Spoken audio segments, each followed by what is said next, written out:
Hello everyone. As you all know कि last lecture में जो है हमने कंप्लीट जो नीट का क्रैश कोर्स है उसमें डिटेल में जो diversity in the living world chapter है वो डिस्कस किया है। सो अब मैं आपके सामने जो है कुछ इम्पोर्टेंट पॉइंट्स जो है डिस्कस करने वाली हूँ, जो कि हम जो है वो क्विकली 4 to 5 मिनट्स में कवर अप करेंगे। यानी कि उसमें तो आपको डिटेल में करवा दिया गया है, राइट, जो कि क्लास 11th के जो स्टूडेंट्स हैं उनके लिए भी बेनिफिशियल रहेगा। जो वीडियो लेक्चर था लास्ट वाले जो थे हमारे, राइट। अब यहाँ पे जो है हम बात करेंगे, मतलब मेन पॉइंट्स जो हैं वो चार्ट्स की फॉर्म में मैं आपके साथ डिस्कस करने वाली हूँ। So diversity in the living world chapter जो हमारे पास यूनिट है उसमें जो है चैप्टर है लिविंग वर्ल्ड। उसमें जो है क्या आते हैं, characteristics of the living beings क्या क्या होते हैं, growth, reproduction, metabolism, cellular organisation and consciousness. ये हमारे क्या होते हैं, कैरेक्टरिस्टिक होते हैं लिविंग बींग्स के।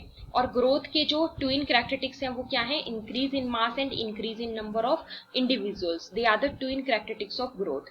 अगर हम रिप्रोडक्शन की बात करें तो फंजाई के केस में रिप्रोडक्शन कैसी होती है, एसेक्सुअल स्पोर्स के थ्रू होती है। तो इसके लिए ट्रिक क्या याद रखने के लिए, फर्स्ट एफ एस फर्स्ट। सो यहाँ पे आपको एफ से याद आ जाएगा फंजाई और एस से याद आ जाएगा स्पोर्स। तो मतलब कि फंजाई जो है वो रिप्रोड्यूस करते हैं स्पोर्स के थ्रू। और कैसे स्पोर्स, एसेक्सुअल स्पोर्स के थ्रू। अगर हम लोअर ऑर्गेनिजम्स के केस में देखें, जैसे कि ईस्ट के केस में बात करें, हाइड्रा के केस में बात करें, तो ये हमारे रिप्रोड्यूस करते हैं बाय बर्डिंग। लोअर ऑर्गेनिज्म जैसे कि हमारे ईस्ट है, हाइड्रा है, ये रिप्रोड्यूस करते हैं बाय बर्डिंग। अब इसको याद रखने के लिए एक ट्रिक है, एक दो बार अगर आप पढ़ोगे तो आपको अच्छे से याद हो जाएगा। इसके लिए है हमें यकीन भाई, हमें यकीन भाई। तो हमें से याद रखना है हाइड्रा, यकीन से याद आ जाएगा ईस्ट, एंड भाई से याद आ जाएगा बर्डिंग। नाउ नेक्स्ट आता है प्लेनेरिया के केस में। अगर हम देखें तो प्लेनेरिया के केस में क्या होती है, ट्रू रीजनरेशन होती है। ट्रू रीजनरेशन होती है हमारी प्लेनेरिया के केस में। क्वेश्चन इंपॉर्टेंट है। फंजाई के केस में देखें, फिलामेंटस एल्गी के केस में हम बात करें, और अगर हम बात करें प्रोटोनीमा ऑफ मोसिस के केस में, तो ये मल्टीप्लाई करते हैं बाय फ्रेगमेंटेशन। कौन कौन से हुए हमारे, algae, filamentous algae, protonema of mosses and your fungi, they multiply by fragmentation. Unicellular organisms के केस में देखें, जैसे कि बैक्टीरिया की बात करें, या फिर हम यूनिसेलुलर एल्गी की बात करें, या फिर अमीबा की बात करें, तो इनमें क्या होता है, reproduction is synonymous with growth. ये क्वेश्चन इंपॉर्टेंट है।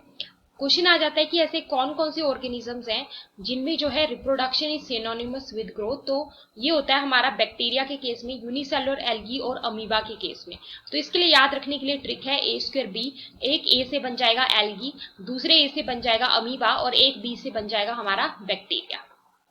सो ये जो हमारे ए स्क्वायर बी हैं, यानी कि अमीबा, एल्गी, एल्गी कैसे, यूनिसेलुलर, और बैक्टीरिया, इनके केस में क्या होता है, reproduction is synonymous with growth. Next point आता है आपका एक इंपॉर्टेंट, कि अगर हम म्यूल्स के केस में बात करें और जो स्टेराइल वर्कर बीज हैं उनके केस में बात करें, और इनफर्टाइल ह्यूमन कपल्स के केस में बात करें, तो ये हमारे रिप्रोड्यूस नहीं करते हैं। ग्रोथ आपका डिफाइनिंग प्रॉपर्टी नहीं है लिविंग ऑर्गेनिज्म की। क्यों नहीं है, क्योंकि ग्रोथ जो है वो एग्जिबिट की जाती है नॉन लिविंग ऑब्जेक्ट्स के द्वारा भी। कैसे, by accumulation of material on the surface. Reproduction भी डिफाइनिंग प्रॉपर्टी नहीं है लिविंग ऑर्गेनिज्म की। रीजन इसके पीछे का मैंने आपको बता दिया, because mules, sterile worker bees, infertile human couples etcetera, they do not reproduce and instead they are living. ये हमारे लिविंग है लेकिन फिर भी रिप्रोड्यूस नहीं कर सकते हैं। नेक्स्ट आता है सेलुलर ऑर्गेनाइजेशन की। अगर हम बात करें तो ये आपकी डिफाइनिंग प्रॉपर्टी होती है लिविंग ऑर्गेनिज्म की। कॉन्सियसनेस की बात करें, that is also the defining property of living organism. Humans they show the self consciousness, and coma patients has no self consciousness. जो कोमा पेशेंट्स होते हैं उनके केस में कोई सेल्फ कॉन्सियसनेस नहीं होती है, ठीक है। नेक्स्ट देखते हैं diversity in the living world में। अगर हम देखें, जो नंबर ऑफ स्पीसीज है that are known and described range between 1.7 to 1.8 million. Biodiversity का मतलब क्या होता है, number and types of organisms present on the earth. Binomial nomenclature किसने दिया था, कैरोलस लीनियस ने दिया था। फर्स्ट नेम जो होता है इसमें बायनोमियल नॉमेनक्लेचर में, वो आपका रिप्रेजेंट करता है जीनस को, जबकि जो सेकंड वर्ड है वो डिनोट करता है आपका स्पीसीज के नाम को। एग्जाम्पल की अगर हम बात करें, जैसे कि अगर हम साइंटिफिक नेम ऑफ मैंगो की बात करें, ठीक है, तो उसको आप कैसे लिखते हो, that is written as mangifera indica, जिसमें मेंजीफेरा जो है वो जीनस है और इंडिका जो है स्पीसीज है। सो यूनिवर्सल रूल्स यहाँ पे इंपॉर्टेंट है बायनोमियल नॉमेनक्लेचर के, जो कि हमने जो एक डिटेल्ड लेक्चर जो था लास्ट उसमें डिस्कस कर लिया है। यहाँ पे मैं आपको एक इंपॉर्टेंट ट्रिक देने वाली हूँ। कई बार ये जो ऑर्डर है इसको याद रखने के लिए प्रॉब्लम होती है कि स्पीसीज आएगा या जीनस आएगा या क्या आएगा, इस टाइप से। सो स्पीसीज सबसे छोटी यूनिट है, देन जीनस, देन फैमिली, ठीक है, group of similar genera is called as family, then order, ठीक है, सिमिलर ऑर्डर मिलके जो है वो क्लास बनाएंगे, देन फाइलम और division, then kingdom. Kingdom is the highest unit of classification. अब इसको कैसे याद रखेंगे, इसको ऐसे याद रखना, मतलब माइंड में रिकैप्चुलेट करना, ऐसी कोई ट्रिक जैसी अगर आपको दिक्कत होती है इसको याद रखने में, जैसे सोकर, सोकर गाएंगे फैमिली के साथ, मतलब इमेजिन करना जस्ट लाइक ए स्टोरी कि आप जो है वो सो गए और आपने सो के जो है वो क्या किया, फैमिली के साथ गाया। तो सो के गाएंगे, सो के से याद आएगा आपको स्पीसीज, गाय से याद आएगा जीनस, ठीक है, किसके साथ, फैमिली के साथ, फैमिली के साथ, ठीक है, ऑर्डर दिया है क्लास को। मीन्स ऐसे इमेजिन करना कि सिर्फ जो है उस टाइम आपके साथ आपकी फैमिली ही नहीं होगी, लेकिन आपकी कंप्लीट क्लास होगी, पूरी क्लास होगी। तो ऑर्डर दिया है क्लास को, तो ऑर्डर, ठीक है, फिर हमारा क्लास, देन फाइलम हम एनिमल्स के केस में यूज करते हैं, डिवीजन प्लांट्स के केस में यूज करते हैं, and then kingdom. Kingdom is the highest unit of classification. So ये कुछ इंपॉर्टेंट पॉइंट्स थे जो कि मैंने आपके साथ डिस्कस किए इस चैप्टर के, क्विकली 5 और 6 मिनट्स में हमने ये कंप्लीट किया। नाउ इसके बाद हम डिस्कस करेंगे प्रीवियस ईयर क्वेश्चंस जो कि आपके नीट के एग्जाम में पूछे गए हैं इस चैप्टर में से। सो हमारा ये चैप्टर कंप्लीट हो गया है, तो अब यहाँ पे हमारा काम है इसके जो प्रीवियस ईयर में क्वेश्चंस आए हैं उनका थोड़ा सा एनालिसिस करना, जिससे आपको अच्छे से आइडिया भी हो जाएगा कि क्वेश्चंस किस तरीके से आते हैं। सो डिस्कस करते हैं फर्स्ट क्वेश्चन। जैसे कि आपके पास क्वेश्चन पूछा गया था 2016 में नीट के एग्जाम में, क्वेश्चन आया था इस तरीके से कि कुछ, that the label of a herbarium, the label of a herbarium sheet, जो हर्बेरियम शीट होती है उसकी जब लेबलिंग की जाती है, then it does not carry information about, it does not carry information about, कि उसमें जो है वो किस चीज की इंफॉर्मेशन नहीं होती है। सो इसमें आपके पास ऑप्शंस थी कि लोकल नेम्स की इंफॉर्मेशन नहीं होती है, या फिर हाइट ऑफ प्लांट की इंफॉर्मेशन नहीं होती है, और या फिर जो है सी ऑप्शन था आपका कि date of collector, date of collection, right, date of collection या फिर नेम ऑफ कलेक्टर।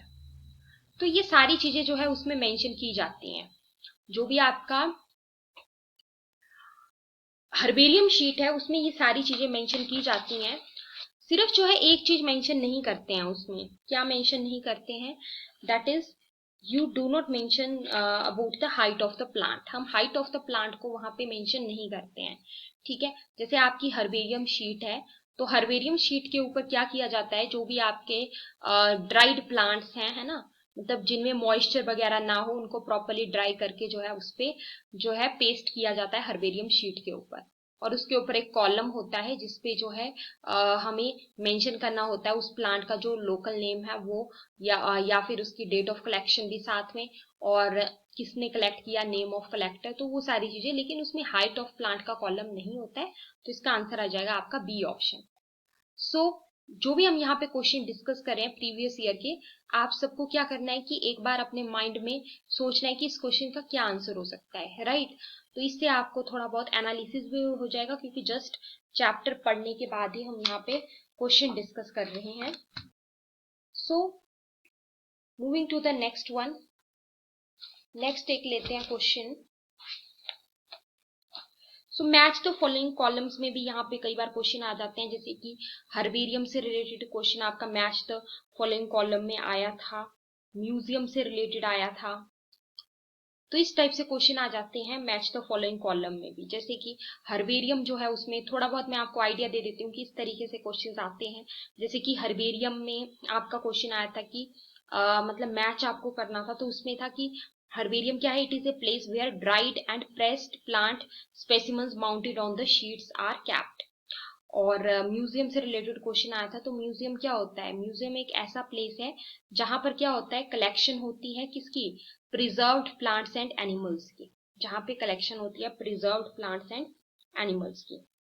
अच्छा, एक क्वेश्चन आपका मैच द फॉलोइंग कॉलम में आया था, जो कि मैं आपके साथ डिस्कस करती हूँ, जो कि एनसीईआरटी के एक टेबल में से है, that is family, order, class and phylum. So यहाँ पे दूसरा कॉलम आपके पास दिया गया था इस तरीके से, diptera, arthropoda, arthropoda, muscidae, muscidae and insecta, and insecta.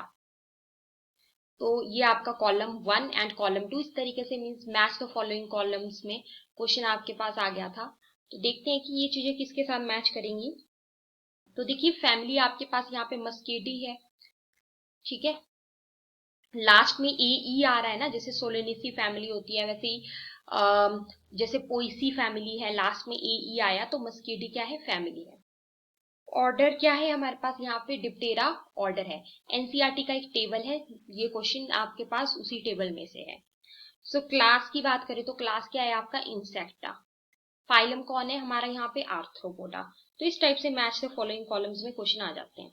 अब एक क्वेश्चन आपके पास आया था नीट 2016 में, वो क्वेश्चन आपका आया था किससे रिलेटेड, जो भी आपके यूनिवर्सल रूल्स हैं बाइनोमियल नोमेनक्लेचर के, ठीक है, वो आपको अच्छे से प्रिपेयर कर लेने हैं। तो वहां से भी क्वेश्चन जो है वो एक बार एग्जाम में आपके पास पूछा गया था। मतलब क्वेश्चन इस तरीके से था कि which of the following is contrary to the universal rules of nomenclature, कि कौन सी जो है वो कॉन्ट्रेरी है, मतलब कि अपोजिट है, जो आपका ये जो यूनिवर्सल रूल होता है बाइनोमियल नोमेनक्लेचर का, उससे कॉन्ट्रेरी जो है वो कौन सा स्टेटमेंट है। मतलब इस टाइप से क्वेश्चन आया था। तो उसमें एक ऑप्शन थी कि जो बायोलॉजिकल नेम्स हैं they can be written in any language.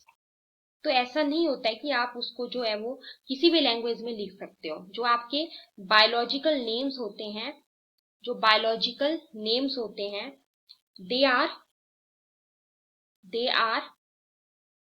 derived either from they are derived from Latin language, ठीक है, they are derived from Latin language। So वहां पे एक ऑप्शन दी गई थी आपके पास, जो नीट 2016 में क्वेश्चन था, वहां पे एक ऑप्शन थी कि जो बायोलॉजिकल नेम्स हैं they can be written in any language. तो ऐसा नहीं होता है, तो वही आपके पास इनकरेक्ट था। अदर ऑप्शंस जो है उसमें थी कि when written by the hand can be written in can be written and are separately underline, separately underline किया जाता है, ये तो हमारे रूल में आता ही है। And the first word in a biological name represents the genus and the second word represents the specific epithet, ये भी आपका बिल्कुल सही था, ठीक है। जो नेम्स होते हैं हमारे वो लैटिन में लिखे जाते हैं, तो ये भी आपके पास बिल्कुल करेक्ट था। तो इस टाइप से मतलब स्टेटमेंट बेस्ड क्वेश्चन भी आ जाते हैं कि कौन सा करेक्ट है और कौन सा इनकरेक्ट है। नाउ एक क्वेश्चन आपके पास आया था, ये क्वेश्चन बहुत ओल्ड क्वेश्चन है। तो ये क्वेश्चन इस टाइप से था कि a taxon is a group of related families या फिर ग्रुप ऑफ रिलेटेड स्पीसीज। तो ऐसा तो नहीं है। और एक ऑप्शन थी कि a taxonomic group of any ranking. तो ये एनसीईआरटी में डायरेक्ट लाइन दी गई है, जो हमारे पास टैक्सोन होता है वो क्या होता है, टैक्सोनॉमिक ग्रुप होता है of any ranking. It is a taxonomic group of any ranking.